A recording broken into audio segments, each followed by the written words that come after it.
Hello student, welcome to the class again. This is your EVS class and I am your teacher. You are my student and we are again here for the next chapter of your book and that is Migrating Families. Okay, so सबसे पहले हम अपना introduction करेंगे.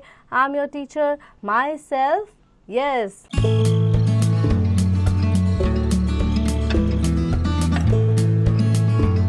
Myself, Bharti Dikshit, and you will also tell me your name. And today's chapter name is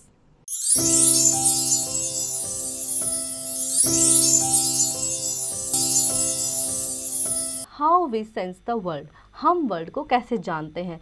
world में हम हमारे आसपास आप देखिए इन्वायरमेंट में आपको कितनी सारी चीज़ें देखने को मिलती है ना, living things, non living things और कितनी सारी चीज़ें हम डेली अपने आसपास देखते हैं. लेकिन हम इनको सेंस कैसे करते हैं? ऑफ कोर्स हम अपने सेंस ऑर्गन से इनको सेंस करते हैं, लेकिन कैसे कैसे करते हैं ये हम जानेंगे इस चैप्टर में. But before this let me remind you that I am your teacher and you are my student and we are connecting in an online classes. Okay, so let's start the chapter. Most of the times children resemble their family members. ज़्यादातर बच्चे जो होते हैं अपने parents जैसे दिखते हैं, parents को रिजेंबल करते हैं. They may look like them or do something exactly the same way as their parents. तो वो अपने पेरेंट्स जैसे दिखते हैं, उनको रिजेंबल करते हैं और वैसे ही काम वो ज़्यादातर करते हैं जैसे उनके पेरेंट्स करते हैं. जैसे कि हमारा जो इन्वायरमेंट होता है ना, उसकी हम पे बहुत ज़्यादा प्रभाव होता है, उसका हम पे बहुत ज़्यादा प्रभाव पड़ता है कि जैसे हमारी फैमिली होगी, जैसे हमारे पेरेंट्स होंगे, वैसे ही हमारी थॉट प्रोसेस हो जाता है, वैसे हमारी थिंकिंग हो जाती है, वैसे ही हम काम उन्हीं के रूप में करने लग जाते हैं. ठीक है, जैसा हमारा सराउंडिंग्स होगा, बाहर वाला एरिया जैसा होगा, हम उसी तरह से ढलने लग जाते हैं. जो जिस तरह के फॉलोइंग हमारे आसपास के लोग होंगे तो हम धीरे धीरे क्या होता है कि उसमें चलन में चलने लग जाते हैं. They share some traits with their family members which make them similar. तो वो ऐसे कुछ ट्रेट्स होते हैं जो कि बच्चे फॉलो करते हैं अपने पेरेंट्स के साथ, फैमिली मेम्बर्स के साथ, ताकि वो सिमिलर, जिससे कि वो सिमिलर दिखने लग जाता है, सिमिलर बनने लग जाते हैं अपनी फैमिलीज़ के. लाइक आप अपनी फैमिलीज़ के जो उनके जो ट्रेट्स होंगे आपके पेरेंट्स के, आपके ग्रैंड पेरेंट्स के, तो उनको आप फॉलो करते होंगे. किसी ना किसी से हो सकता है फैमिली में आपकी आँखें किसी से मिलती हो, आपका नोज़ स्ट्रक्चर किसी से फैमिली में मिलता हो, या आपका पूरा फेस आपके पेरेंट्स जैसा हो, मम्मी जैसा हो, पापा जैसा हो, किसी एक जैसा हो, है ना. तो हम क्या करते हैं कि बच्चे क्या होते हैं कि रिजेंबल करते हैं अपने पेरेंट्स से. ठीक है, people, animal and plants also pass certain characteristics to their young ones. इसी तरह से पीपल, लोग, एनिमल्स और प्लांट्स जो होते हैं वो अपने कुछ कैरेक्टरिस्टिक्स अपने यंग वंस को, अपने नए बॉर्न्स को देते हैं. These characteristics that are pass from one generation to another are called inherited or hereditary traits. तो ये जो कैरेक्टरिस्टिक्स हम एक जनरेशन से दूसरे जनरेशन को पास आउट करते हैं, इनको हम इनहेरिटेड या हेरिडिटरी ट्रेट्स कहते हैं. मतलब जो हमें अपनी पिछली जनरेशन से हमें मिला है उन्हें हेरिडिटरी या इनहेरिटेड कहते हैं. वी गेट दीज कैरेक्टरिस्टिक्स और ट्रेट्स एट बर्थ. ये हमें जन्म के समय से ही मिलने लग जाते हैं. बहुत सारे जैसे बच्चा न्यू बॉर्न बेबी होता है तो उसका जो फेस रिजेंबल करता है अपनी मम्मी जैसा करता है, बहुत मम्मा जैसा दिखता है, ये तो पापा जैसा दिखता है, इसके तो हैंड्स ऐसे हैं, क्यूट से, है ना. तो ऐसे क्या होता है कि हम बचपन से ही ये चीज़ें हमारे अंदर आने लग जाती है, बर्थ टाइम से ही. Traits are distinct quality or characteristics that distinguish us from others. तो ट्रेट्स ऐसी क्वालिटीज़ होती हैं जो हमें दूसरों से अलग बनाती हैं. This can include hair colour, foot size, tooth shape, muscle structure and even our likes, dislikes and habits. और इसमें क्या क्या शामिल होते हैं, ये जो ट्रेट्स होते हैं इनमें हम क्या क्या कलर, हमारा फेस कलर कैसा है, हमारा हेयर कलर कैसा है, हमारे आइज़ कलर कैसे हैं, हमारा टोन, ओवरऑल बॉडी टोन हमारा कैसा है ना, फुट साइज़ हमारा किससे मिलता हुआ है. जैसे आपका जो अलग अलग तरह के फुट होते हैं, ठीक है, तो कई तरह के फुट साइज़ होते हैं, तो वो आपका किससे मैच करता है आपकी फैमिली में, है ना, किससे वो रिजेंबल करता है. टूथ शेप, आपके दांतों की शेप कैसी है, muscle structure. So even our likes and dislikes habits. ठीक है, तो हमारी जो लाइक्स होते हैं, डिसलाइक्स होते हैं, हैबिट्स होते हैं, ये भी हमारे फैमिली मेम्बर्स को रिजेंबल करते हैं, ये भी हमारे फैमिली मेम्बर से मिलने. जैसे कि आपको किसी को आलू खाना बहुत पसंद है तो बच्चों को भी वही चीज़ हो जाती है ना, पनीर बहुत पसंद है तो पनीर ही खाना बच्चों को भी पसंद आता है. लेकिन अगर किसी को बीन्स खाना पसंद नहीं है, पापा को या मम्मी को, तो बच्चे भी वही चीज़ फॉलो करने लग जाते हैं. ठीक है, then traits are two types, acquired traits and hereditary or inherited traits. Traits दो प्रकार के होते हैं, एक्वायर्ड ट्रेट्स होते हैं और हेरिडिटरी और इनहेरिटेड ट्रेट्स होते हैं. एक्वायर्ड ट्रेट्स वो होते हैं जो हम एक्वायर करते हैं अपने फैमिली से, अपने सराउंडिंग से एक्वायर करते हैं, लेते हैं. और हेरिडिटरी और इनहेरिटेड ट्रेट्स होते हैं जो हमें बाय बॉर्न मिलते हैं, हमें बाय बर्थ से अपनी फैमिली से मिलते हैं, वो हमने एक्वायर नहीं किया, वो हमें मिल जाते हैं, उसको हेरिडिटरी बोलते हैं. Inherited traits Inherited or hereditary traits are inherited from the parents and can be passed to the next generation. तो हेरिडिटरी ट्रेट्स जो होते हैं ये हमें हमारे पेरेंट्स से मिलते हैं और ये next to next generation pass होते जाते हैं। जैसे हमारे पेरेंट्स से हमें कुछ मिला, फिर जो हमारे यंग वंस होंगे उनको हमसे कुछ मिल जाएगा, तो ये जनरेशन टू जनरेशन पास होते हैं। Height, I, colour, shape of the nose, dimples और even blood groups are examples of inherited traits। तो जैसे हाइट आपकी है या आइज़ कलर है, हेयर कलर है और ब्लड ग्रुप्स है, तो ये सब क्या होता है, हेरिडिटरी होते हैं, ये हमें अपने पेरेंट्स से और फैमिली मेम्बर से रिजेंबल करते हैं, मिलते हैं, ठीक है। Then acquired traits, acquired traits are those traits which are acquired by the people during their lifetime. तो एक्वायर्ड ट्रेट्स वो होते हैं जो हम अपनी लाइफ टाइम में अपनी आसपास के सराउंडिंग से सीखते हैं, एक्वायर करते हैं। जैसे लैंग्वेज है, तो आप लैंग्वेज जब बच्चा जो होता है ना, न्यू बॉर्न बेबी होता है, तो वो बोलना नहीं सीखता, उसको बोलना नहीं आता, वो तो सिर्फ रोना हंसना जानता है, कभी हंसता है कभी रोता है, ठीक है। लेकिन वो लैंग्वेज कहाँ से सीखता है, वो अपने सराउंडिंग से एक्वायर करता है लैंग्वेज। आपकी फैमिली में जो भी कोई लैंग्वेज बोली जाती होगी, तो वो आपने बाय बॉर्न नहीं, आप होते ही बोलने नहीं लगे थे, वो आपने एक्वायर किया अपनी फैमिली मेम्बर से। जैसे वर्ड्स आपके फैमिली मेम्बर बोलते होंगे वही सेम वर्ड्स आप भी बोलते होंगे, जो भी लैंग्वेज वो बोलते होंगे आप भी सेम लैंग्वेज को फॉलो करते होंगे। तो ये होता है एक्वायरिंग, अपने सराउंडिंग से किसी भी चीज़ को एक्वायर करना, लेना। Then these traits mainly refer to our likes, dislikes, behaviors and values। तो इसमें आते हैं likes, dislikes, values, behavior, ये हमारा आसपास के हमारे सराउंडिंग से हम एक्वायर करते हैं। They cannot be passed down from one generation to next generation. तो ये जो होते हैं ये हम एक जनरेशन से दूसरी जनरेशन पास आउट नहीं कर सकते हैं। Activity boom, make a family tree with as many of your relatives and generation. आपको रिलेटिव्स और जनरेशन के साथ फैमिली ट्री बनाना है। Try and paste pictures or draw them instead of just writing their names. उनकी आपको picture paste करनी है, ठीक है, और बनाने की भी कोशिश करनी है। Under each family member right the traits you have inherited from them. तो जिस भी किसी फैमिली मेम्बर से आपने जो भी कुछ इनहेरिट किया है ट्रेट्स, उसको आपको लिखना है, ठीक है।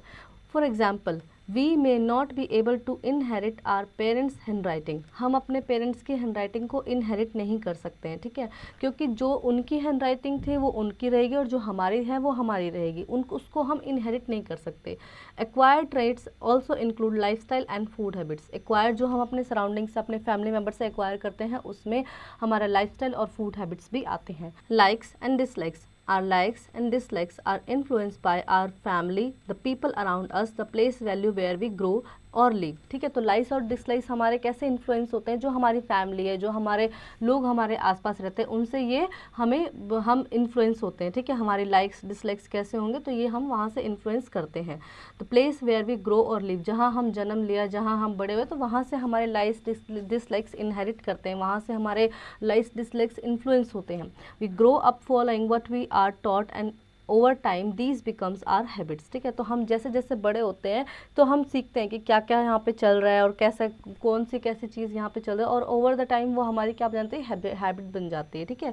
Our family helps to shape the values and even our behaviour. और हमारी फैमिली हमारी वैल्यूज़ और हमारे को शेप करती है, हमारे बिहेवियर को शेप करती है, ठीक है, हमारी वैल्यूज़ को शेप करती है।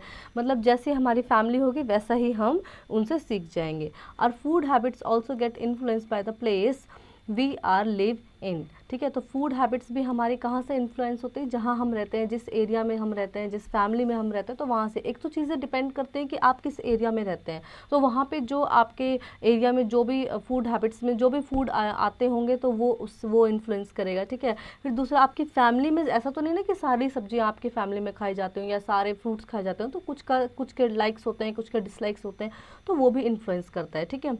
We must respect the food habits of other, और हमें दूसरों के फूड हैबिट्स को रिस्पेक्ट करना चाहिए। Think an answer, do you have a favourite colour that is also shared by someone in your family. क्या आपका कोई फेवरेट कलर है और क्या ये आपकी फैमिली में भी किसी और का फेवरेट कलर है, तो ये आप ज़रूर से डिस्कस करेंगे। We are unique, each member of a family have several qualities that are unique to him or her. Her family member की कुछ ऐसी क्वालिटीज़ होती हैं जो बिल्कुल डिस्टिंक्ट होती हैं, जो बिल्कुल ही अलग होती हैं। While we inherit and acquire some traits or qualities from our family, we also pick up many skills and habits from the environment in which we live. हम जब हम इनहेरिट करते हैं, ठीक है, या एक्वायर करते हैं कोई भी ट्रेट या क्वालिटी एक्वायर करते हैं फ्रॉम अपनी फैमिली से, अपने सराउंडिंग से, सो कुछ हम स्किल्स भी लेते हैं उनसे, कुछ हैबिट्स भी अपने इन्वायरमेंट से, हम जिसमें रहते हैं वहाँ से कुछ स्किल्स और कुछ हैबिट्स को भी हम लेते हैं. Several traits makes our similar to our family but there will be qualities there that are unique to us. ठीक है, तो हमें जो ये ट्रेट्स होते हैं ये हमें अपनी फैमिली से सिमिलर बनाते हैं, उनके जैसा बनाते हैं, लेकिन ये यूनिक भी होते हैं. But there will be qualities that are unique to us, पर कुछ ऐसी क्वालिटीज़ होती हैं जो हमसे बिल्कुल यूनिक होती हैं. For instance your favourite colour और your body is unique to you. जैसे आपका फेवरेट कलर और आपकी बॉडी आपके लिए बिल्कुल यूनिक है. Then we have relations. When a child is born in a family many relationship are form. जब एक छोटा बेबी बॉर्न करता है तो बहुत सारे रिलेशंस उसके बन जाते हैं. People become mother, father, grand mother, grand father, brother, sister, aunts और अंकल. और जो हमारे फैमिली मेम्बर्स होते हैं वो पेरेंट्स बन जाते हैं, mother, father, grand mother, uncle, aunts, ऐसे कुछ रिलेशंस बॉर्न हो जाते हैं. ठीक है. Child grow well with love and support of their family. बच्चा बड़े प्यार से और सपोर्ट के साथ ग्रो अप होता है. The feeling of belonging and affection is important for the development of a child. The feeling of belonging and affection is important for the development of a child. Belongings के लिए feeling, अपने से जुड़ी चीज़ों के लिए feelings और उनके लिए affections बहुत important होता है किसी भी बच्चे के development के लिए. Communicating well with each other in the family builds healthy relationship. सबके साथ अच्छी communication रखना, अच्छे से बातचीत करना, ये क्या होता है कि एक बहुत ही healthy relations को बनाता है. In a happy family, each member contributes in making decisions, keeping in mind that every member's needs are met. तो एक जो खुशनुमा फैमिली होते हैं, जो खुशहाल फैमिली होते हैं, वहाँ पे हर मेंबर्स के कंट्रीब्यूशन और डिसीजंस का ख्याल रखा जाता है कि हर मेंबर का क्या कंट्रीब्यूशन है और उसके क्या डिसीजंस है. किसी भी डिसीजन मेकिंग में क्या होता है कि सबकी राय ली जाती है और ये बहुत ज़रूरी भी होना चाहिए एक खुशहाल फैमिली के लिए. Different needs of different people. अलग अलग लोगों की अलग अलग कैसी कैसी नीड्स होती हैं. Every community is made up of people who have different needs. Her community एक अलग अलग लोगों से बनी है जिनकी अलग अलग नीड्स होती हैं. Differently able people are different from us. जो डिफरेंटली एबल पीपल होते हैं यानी जो बिल्कुल फिजिकली चैलेंज होते हैं, मेंटली चैलेंज जो लोग होते हैं वो बिल्कुल ही अलग होते हैं. These are people who can not see, speak or hear properly and even those who cannot move freely on their own. ठीक है, तो ऐसे लोग होते हैं जो देख नहीं सकते, जो सुन नहीं सकते, जो बोल नहीं सकते, इवन वो फ्रीली मूव भी नहीं कर सकते हैं. उनको व्हील चेयर की हेल्प होती है, किसी दूसरे की हेल्प होती है, चाहिए होती है. Some others have difficulty in spelling words, reading or doing mathematical calculation. बहुत सारे ऐसे भी होते हैं कि जिनको मैथमेटिकल कैलकुलेशन नहीं होती, जिनसे रीडिंग पढ़ना लिखना नहीं आता, तो उनको हम डिफरेंशली एबल पीपल्स कहते हैं. Sign language. There are some differently able people who are unable to hear and speak. ऐसे भी लोग होते हैं जो सुनने और बोलने के लिए सक्षम नहीं होते हैं, जिनसे ना सुन पाते हैं ना बोल पाते हैं, तो उनके लिए हम साइन लैंग्वेज का इस्तेमाल करते हैं.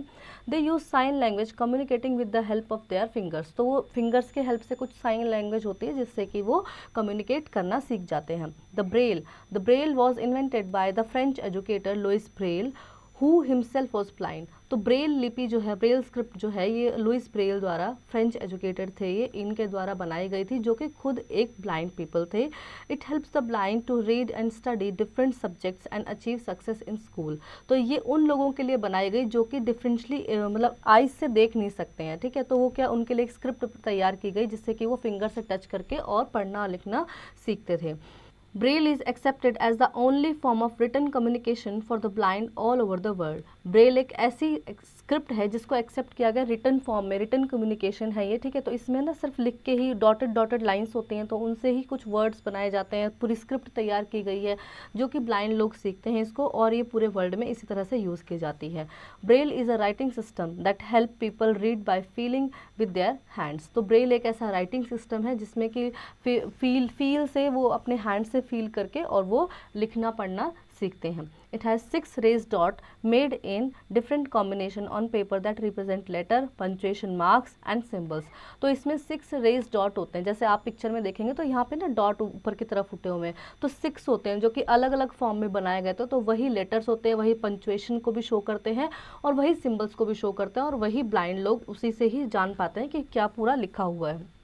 The hands recognize what the sequence of dot represent. तो हाथों से हम रिकग्नाइज करते हैं, हैंड से हम रिकग्नाइज करते हैं कि कौन सा यहाँ पे वर्ड लिखा हुआ है, कौन सा लेटर लिखा हुआ है और पूरा वर्ड मिलके क्या बन रहा है, कौन क्या बोलना चाह रहा है। By connecting the dots words and sentence are formed, और डॉट्स को कनेक्ट करके यहाँ पे वर्ड, सेंटेंस और फॉर्म किए जाते हैं। Then learning with a difference. Helen Keller was a popular teacher and famous American author. Helen Keller एक बहुत ही पॉपुलर टीचर थी और अमेरिकन ऑथर थी। She became deaf and blind when she was only 19 month old and as the result of unknown illness. ठीक है, तो वो डीफ और ब्लाइंड बन गई थी, वो सुन भी नहीं सकती थी और पढ़ भी नहीं सकती थी। ठीक है, जब वो सिर्फ 19 महीने की थी, 19 मंथ की, यानी तकरीबन 1.5 साल उनकी उम्र रही होगी, और उनको बीमारी भी क्या थी कि ये भी नहीं पता था। When Helen was 6 years old, her parents learned about the Perkins School for the Blind in Boston. ठीक है, तो जब हेलन 6 ईयर्स की थी तो उनके पेरेंट्स ने एक पर्किंस स्कूल, जो कि अंधों का स्कूल था, ब्लाइंड स्कूल था बॉस्टन में, उसके बारे में पता किया। आगे बढ़ने से पहले हम इन्फोजोन पढ़ेंगे। Ludwig van Beethoven, Stephen Hawking and Helen Keller are some famous people who achieved success despite facing physical differences.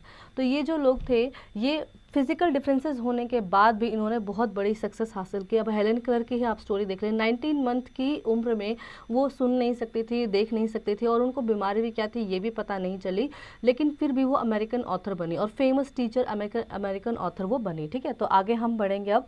They ask for a teacher to come and help Helen. तो उन्होंने वहाँ पे एक टीचर से बात की, Boston के एक पर्किंस स्कूल में उनके पेरेंट्स ने एक टीचर से बात की कि वो हेलन की हेल्प करेंगे।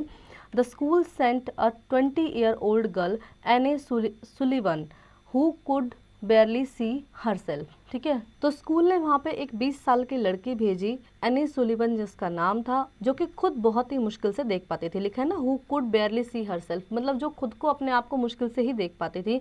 If 1 month she taught Helen what word is and that everything had a name। ठीक है, तो उन्होंने 1 महीने तक हेलन को पढ़ाया कि everything had a name, हर चीज़ का एक नाम होता है। ठीक है, Helen was a brilliant student, Helen एक बहुत ही ब्रिलियंट स्टूडेंट रही।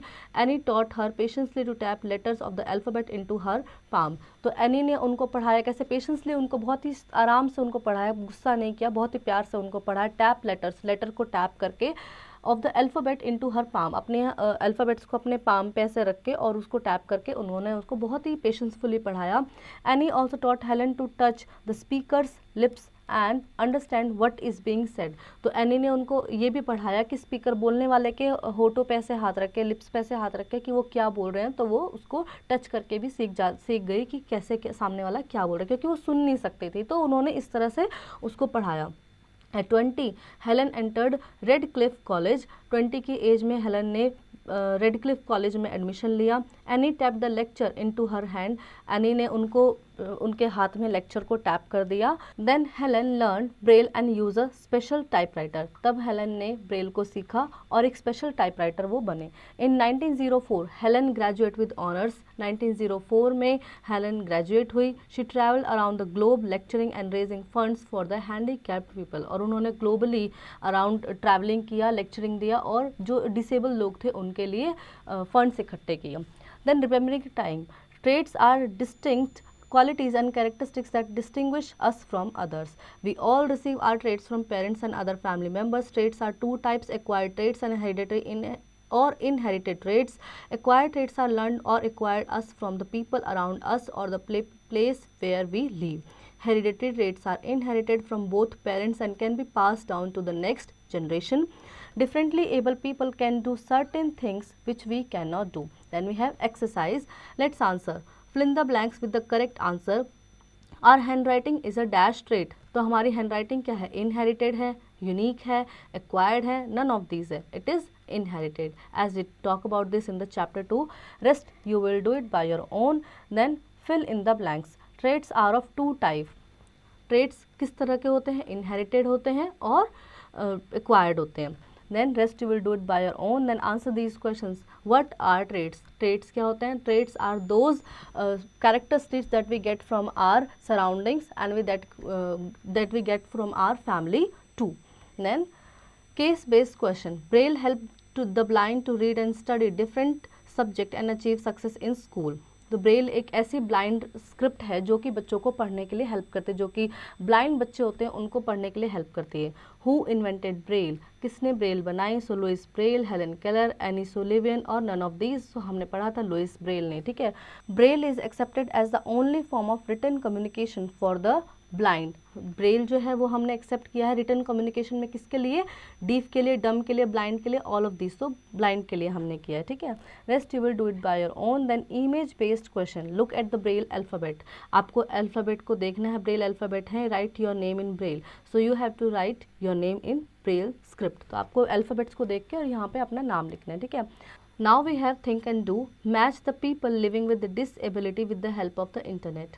तो आपको ये जो पीपल्स यहाँ पे दिए हैं इनको इनके डिसेबिलिटी से मैच करना है। स्टीफन हॉकिंग, तो स्टीफन हॉकिंग जो थे वो व्हील चेयर पे एक्सेसिबल हो गए थे, उनको क्या बीमारी रही ये नहीं पता, लेकिन वो व्हील चेयर पे एक्सेसिबल हो गए। तो so you will match A to the fourth one। Then next we have is make a PPT some famous differently able people. तो ये कुछ हमारे सामने लोग हैं जो कि फेमस थे और डिफरेंटली एबल भी थे, ठीक है। तो फर्स्ट हमारे पास है, नाम है सुधा चंद्रन। ये बहुत ही फेमस एक्टर रही हैं, इंडियन इंडस्ट्री की मूवीज़ में भी आई हैं, सीरियल्स में भी आई हैं और डांसर है, बहुत अच्छी डांसर है, लेकिन ये एक पैर से विकलांग है, मतलब डिसेबल है, ठीक है। तो इस तरह से बाकियों के बारे में आप खुद से लिखेंगे।